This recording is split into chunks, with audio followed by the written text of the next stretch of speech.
Assalamualaikum warahmatullahi wabarakatuh. Bismillahirrahmanirrahim. Alhamdulillahi rabbil alamin. Wabihi nasta'inu ala umuri dunya waddin. Wassalatu wassalamu ala asyrafil anbiya'i wal mursalin wa ala alihi wa ashabihi ajma'in. Wala hawla wala quwwata illa billahil aliyyil azim.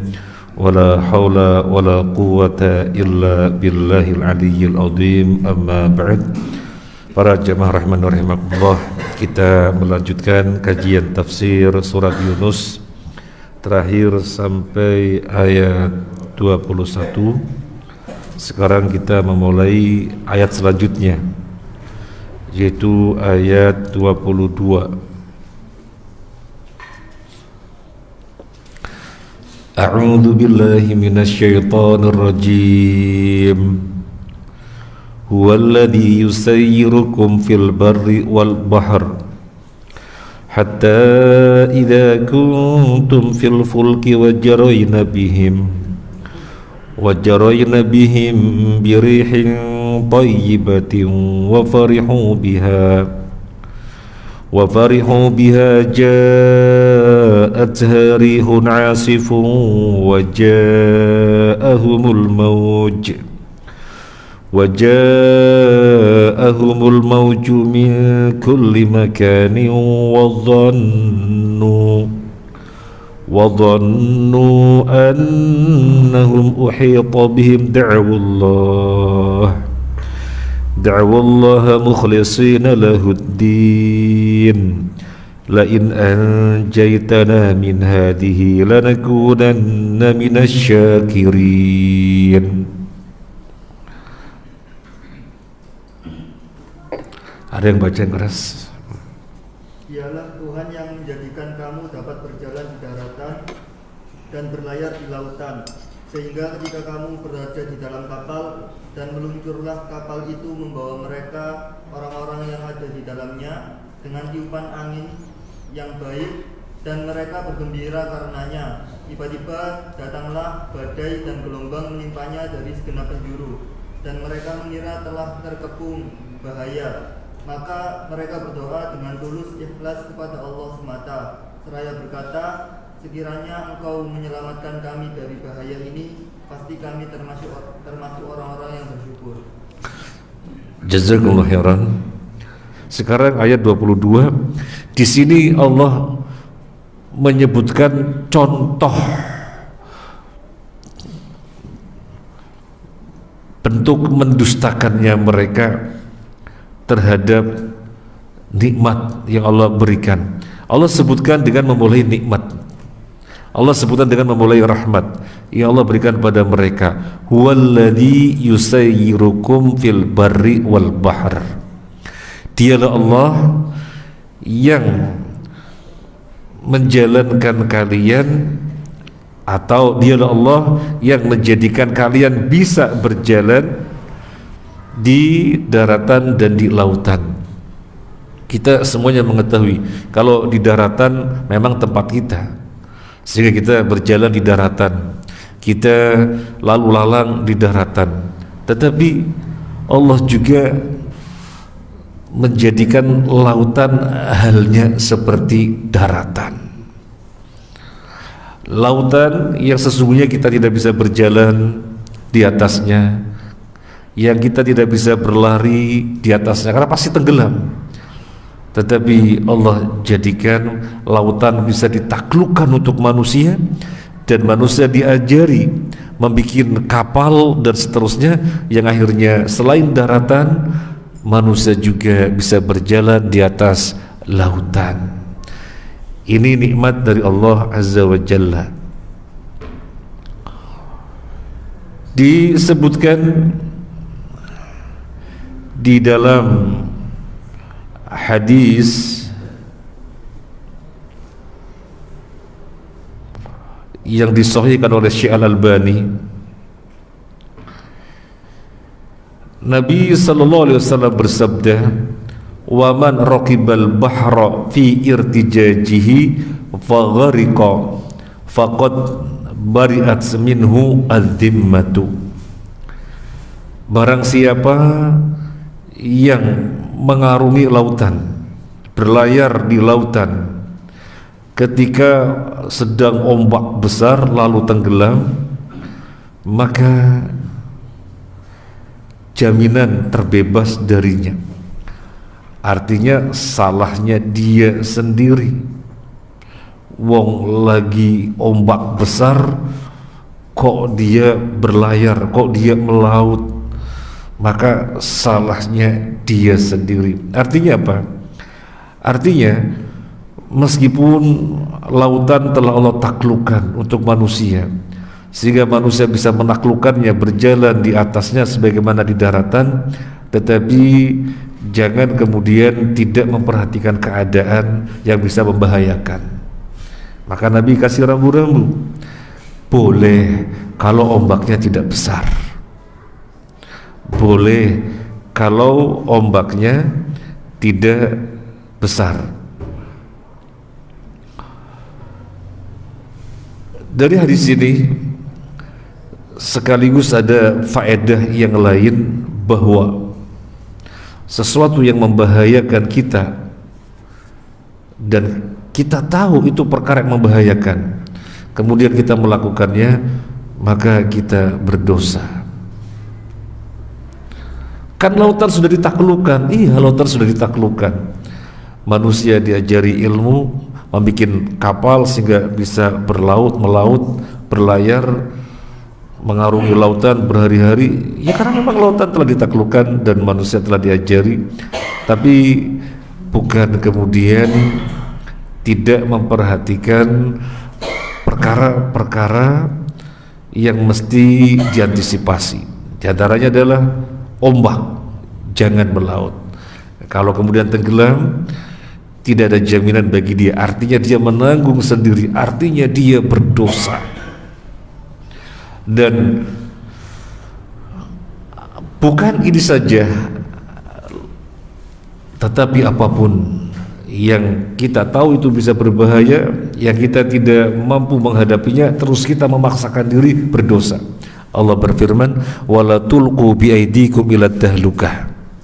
Janganlah kalian menceburkan diri kalian ke dalam kebinasaan. Jangan menceburkan diri kalian ke dalam kebinasaan.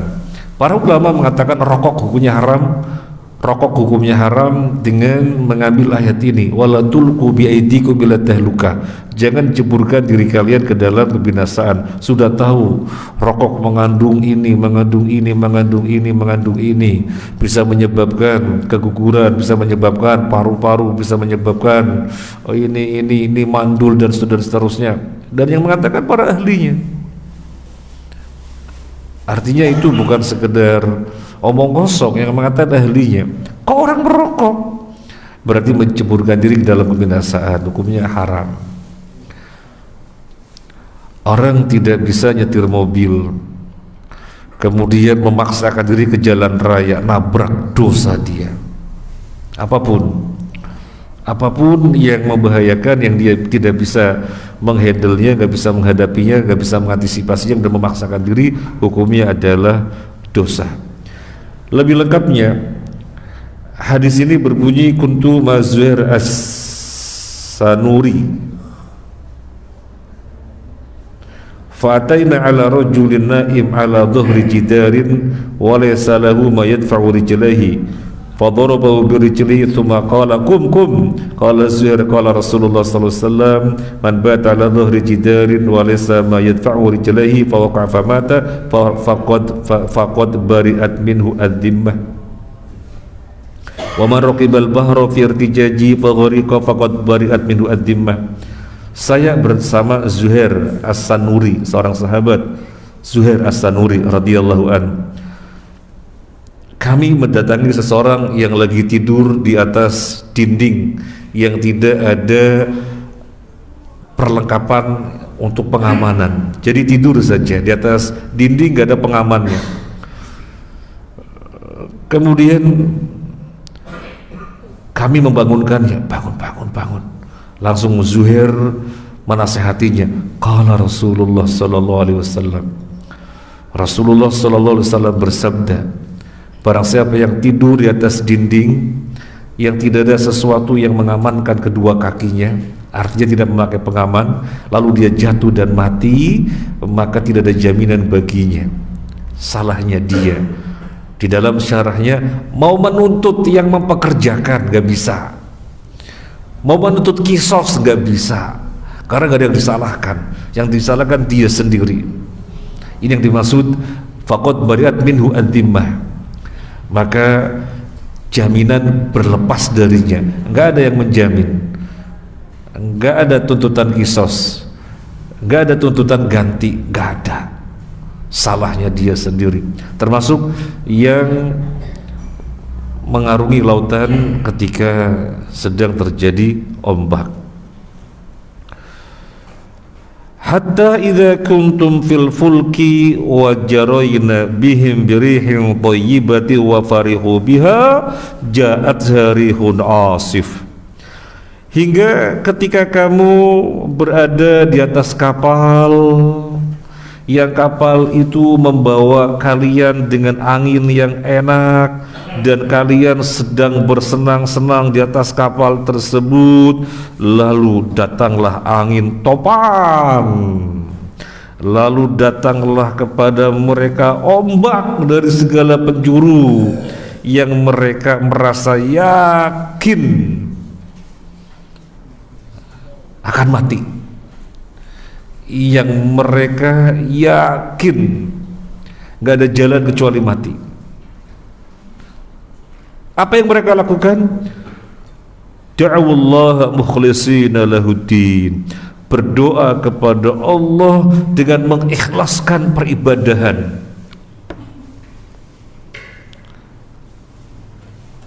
La in anjana min hadhihi lanakunanna minasyakirin. Sambil mereka mengatakan,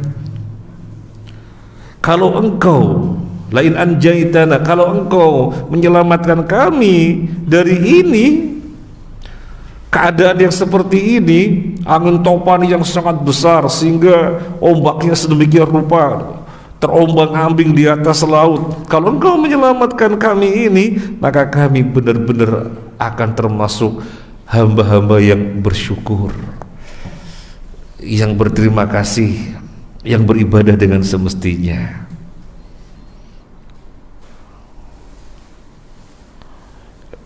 Apa yang terjadi? Ayat yang berikutnya, falamma anjahum idahum yabghuna fil ardi bighairil haqq ya ayyuhan nasu innama baghyukum ala anfusikum mata'al hayatid dunya thumma ilayna marji'ukum fanunabbi'ukum bima kuntum ta'malun. Tetapi ketika Allah menyelamatkan mereka, malah mereka berbuat kedoliman di bumi tanpa alasan yang benar. Wahai manusia, sungguhnya kedolimanmu bahayanya akan menimpa dirimu sendiri. Itu hanya kenikmatan hidup duniawi. Selanjutnya kepada kamilah kembalimu. Kelak akan kami kabarkan kepadamu apa yang telah kamu kerjakan. Apa yang terjadi? Kan ketika mereka dalam keadaan luar biasa dahsyatnya dan tidak ada harapan kecuali yakin dirinya pasti mati dan mati, nggak ada jalan kecuali pasti mati, benar-benar hopeless. Ketika dalam keadaan seperti itu mereka mentauhidkan Allah. Ya Allah, jika Engkau selamatkan kami, maka kami benar-benar akan termasuk hamba yang bersyukur. Ketika itu mereka melupakan berhala-berhalanya. La yad'una mahu sanaman wala wathanan. Mereka benar-benar menyeru Allah, tidak membarengkan bersama Allah berhala-berhalanya, tidak membarengkan bersama Allah biasa yang mereka sebut-sebut, yang mereka persekutukan kepada Allah. Jadi murni yang disebut Allah saja. Tapi apa yang terjadi ketika kami selamatkan mereka? Kata Allah, mereka pun berbuat kezaliman di muka bumi. Jadi dua ayat ini Allah memberikan contoh tentang ayat yang sebelumnya. Inilah manusia lupa untuk bersyukur.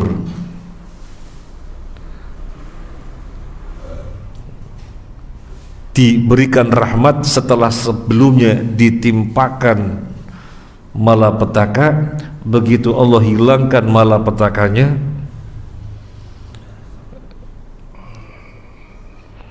mereka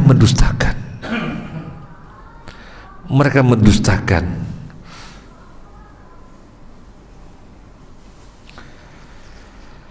Sekaligus dari sini ada informasi yang lain kepada kita, ada informasi yang lain untuk kita, bahwasanya orang-orang syirik ketika itu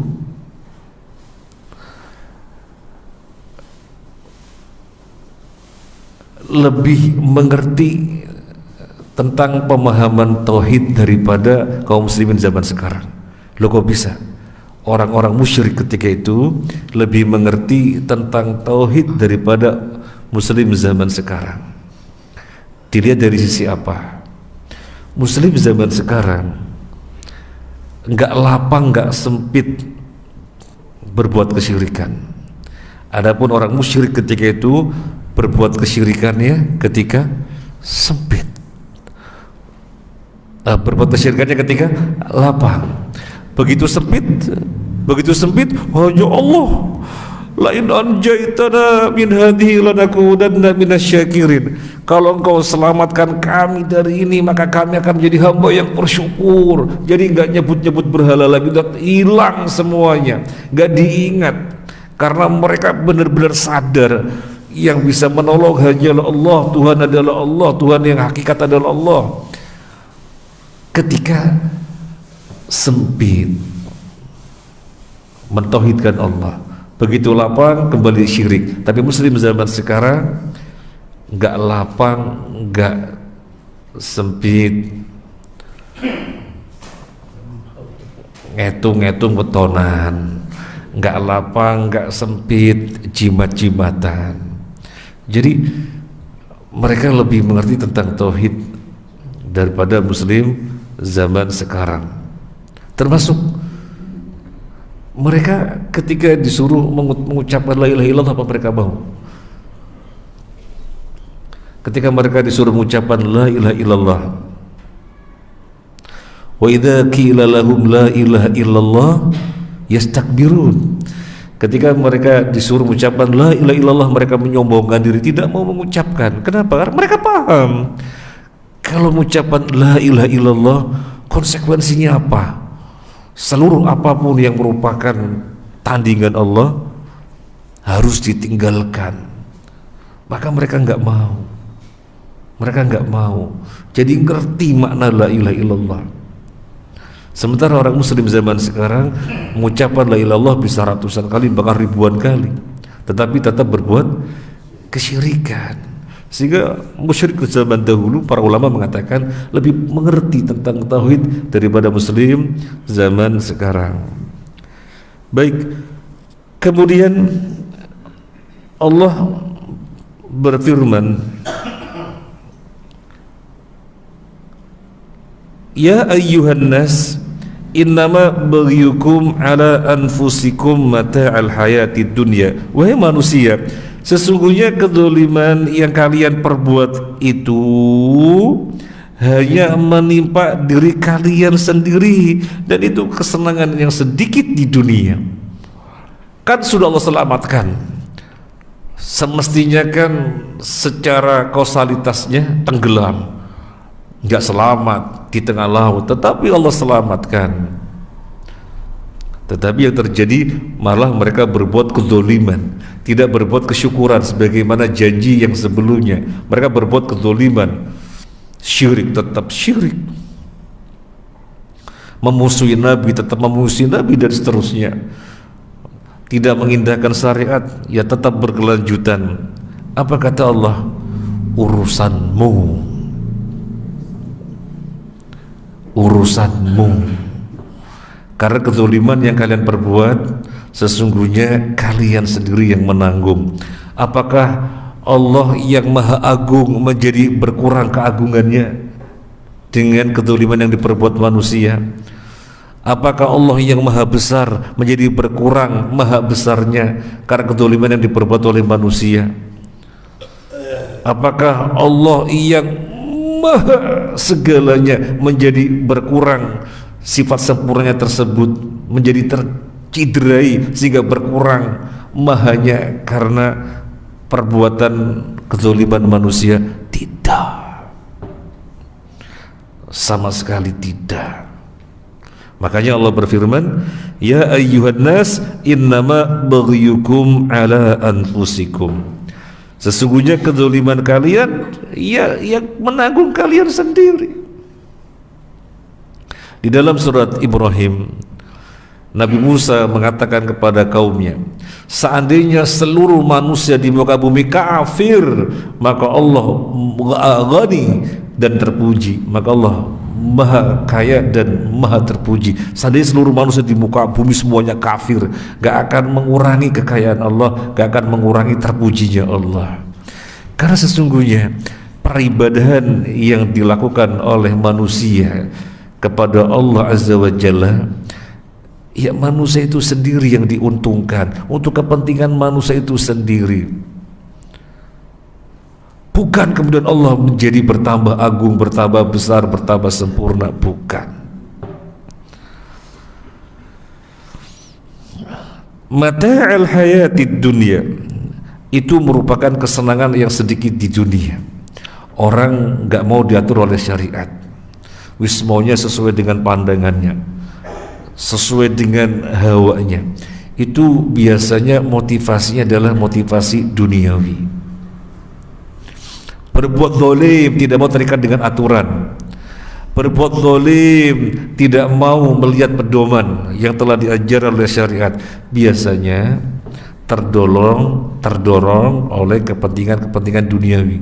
Wah, rugi saya, jadi berkurang untungnya.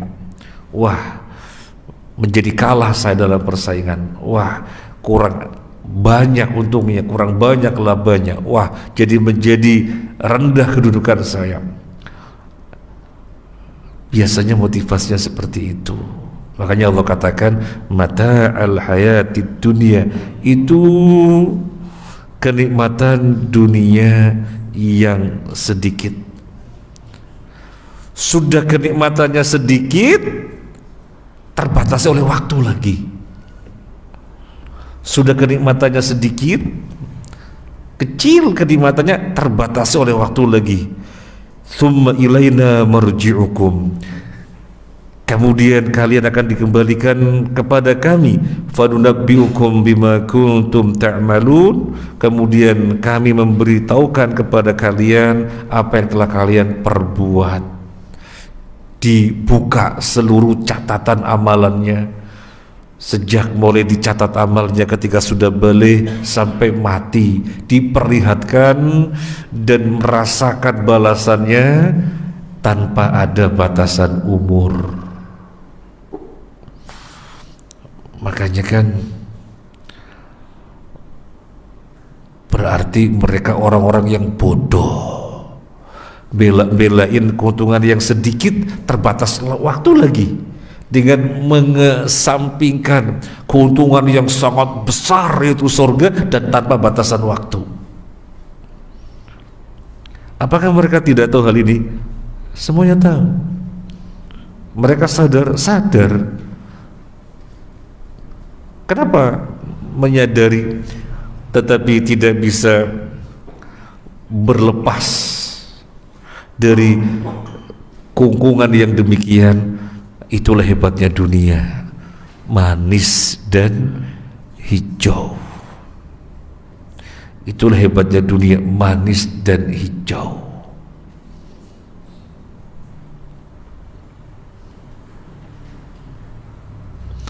Apalagi orang-orang zaman sekarang harus lebih memperkuat benteng. Husain radhiyallahu an, ketika akan berangkat ke suatu daerah yang namanya Karbala, sahabat-sahabat senior sudah memperingatkan, jangan berangkat, jangan berangkat. Kakekmu bersabda demikian. Kakekmu pernah diberikan pilihan antara kekuasaan dan akhirat, milih akhirat.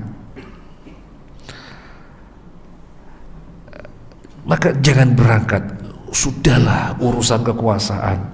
Jadi Husain sudah diperingatkan radhiyallahu an. Tetapi dengan pertimbangan dan pertimbangan tetap berangkat. Apa yang terjadi? Benar, kepalanya dipenggal. Makanya ini menjadi pelajaran bagi kita. Husain radhiyallahu anhu seorang sahabat, dan para sahabat senior sudah memperingatkan jangan berangkat. Dan para sahabat senior mengingatkan tentang kakeknya yaitu Nabi Sallallahu Alaihi Wasallam. Ketika diberi pilihan antara akhirat atau kekuasaan, milih akhirat. Maka semestinya kamu juga demikian, jangan berangkat. Masalah kekhalifahan itu masalah duniawi. Sudah jangan berangkat, milih akhirat. Tetapi tetap berangkat, terjadilah fitnah. Maka kita harus lebih memperkokoh benteng kita. Benar-benar dunia yang hijau dan manis, ya memang tetap hijau dan manis, gak bisa berubah. Tapi kita bisa mensikapi dengan semestinya. Gak lantas sholat jamaah dikalahkan, gak lantas majelis taklim kalau sisa waktu saja, gak lantas baca Al-Quran kalau mau saja. Jangan gara-gara duniawi, jangan.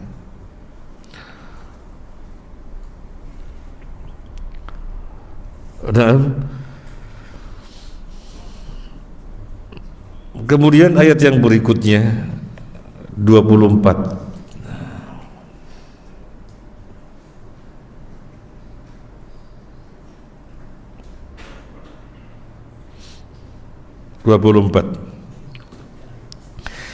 Innama mathalul hayatid dunya kama'in anzalnahu minas samaa'i fakhtalata bihi nabatul ardi mimma ya'kulun nasu wal an'am hatta idza akhadhatil ardu zukhrufaha وزينت وظن أهلها أنهم قادرون عليها أتاها أمرنا ليلا أو نهارا فجعلناها حصيدا كأن لم تغن بالأمس كذلك نفصل الآيات لقوم يتفكرون.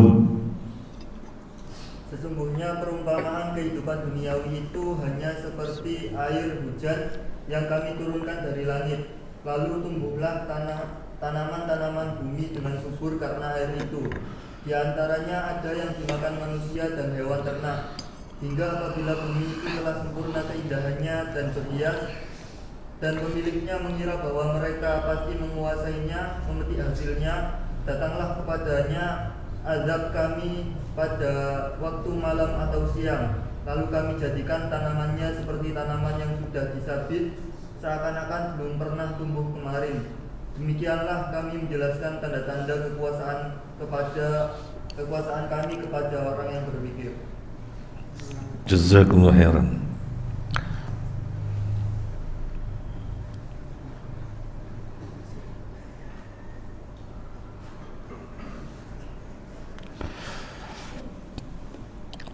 Jadi pada ayat yang sebelumnya, ayat 23, Allah menyatakan dunia itu mata'al hayatid dunia, kenikmatan yang sedikit, kesenangan yang hanya sedikit saja.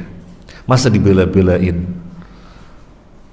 Sudah begitu terbatas dengan waktu lagi, nanti akan dipertanggungjawabkan di akhirat, sehingga kenikmatan yang sangat besar tidak didapatkan, dan padahal itu gak ada batasan waktu. Maka kasih sayang Allah Azza wa Jalla, Allah jelaskan lagi tentang hakikat dunia, dan Allah menjelaskannya dengan perumpamaan. Kenapa Allah menjelaskannya dengan perumpamaan? Biar manusia lebih tergambar lagi, biar manusia lebih tergambar lagi. Maka itu diantara metode Al-Quran di dalam memahamkan sesuatu dengan perumpamaan-perumpamaan, dan Nabi SAW juga mengikutinya. Maka guru yang bagus, pendidik yang bagus adalah ketika mengajar murid-muridnya, mahasiswanya, kemudian bisa mengambil perumpamaan-perumpamaan yang lebih bisa tergambar, yang lebih bisa dirasakan, yang lebih bisa terdeskripsikan. Apa perumpamaan dari Allah? Sesungguhnya perumpamaan kehidupan dunia adalah seperti air hujan yang kami jatuhkan dari langit, kemudian mengenai tanaman-tanaman bumi yang biasa dimakan oleh manusia dan binatang. Tumbuh hijau, menarik sekali, menarik sekali hijau. Kemudian ketika bumi menjadi indah dengan tumbuhnya tanaman dan buah dan pohon-pohonan yang hijau luar biasa sekali, dan orang tinggal menunggu-nunggu sambil menikmati hijaunya tanaman, pohon-pohon yang sebentar lagi dipetik. Suatu ketika Allah tetapkan keputusan di malam atau siang menjadi kering, kemudian habis, seakan-akan mereka tidak pernah melakukan apa-apa. Jadi itu perumpamaan dunia. Diupayain dan seterusnya.